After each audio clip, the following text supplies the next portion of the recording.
Good morning doctor. Hi David. Good morning. Manikuttan എന്താ ഒരു ക്ഷീണം പോലെ? ഇന്ന് സ്കൂളിൽ പോയില്ലേ?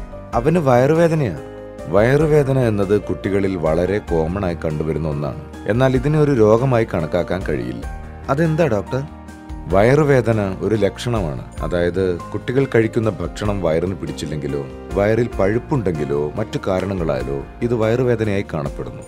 ഇതിന്റെ കാരണങ്ങൾ എന്തൊക്കെയാ? വയറുവേദനയുടെ കാരണം മനസ്സിലാക്കാൻ ഒരു വിശദമായ പരിശോധന ആവശ്യമാണ്. അതായത് വേദന വരുന്നത് എവിടെ, എപ്പോൾ തുടങ്ങിയ ഒട്ടനവധി കാര്യങ്ങൾ മനസ്സിലാക്കാനുണ്ട്. കുട്ടികളിൽ വളരെ കോമൺ ആയി കണ്ടുവരുന്ന ഒരു കണ്ടീഷനാണ് അപ്പൻഡിസൈറ്റിസ്.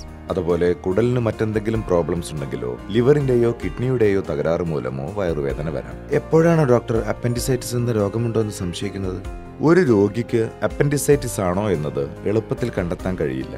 4-5 മണിക്കൂർ നിരീക്ഷിച്ച ശേഷം ആവശ്യമാണെങ്കിൽ ബ്ലഡ് ടെസ്റ്റ്, അൾട്രാസൗണ്ട് സ്കാൻ എന്നിവ ചെയ്ത് അപ്പൻഡിസൈറ്റിസ് ആണോ എന്ന് സ്ഥിരീകരിക്കും.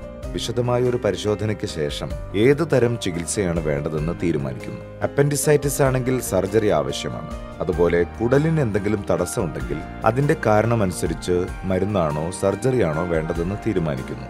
വയറുവേദന വന്നാൽ ശ്രദ്ധിക്കേണ്ട കാര്യങ്ങൾ എന്തൊക്കെയാ?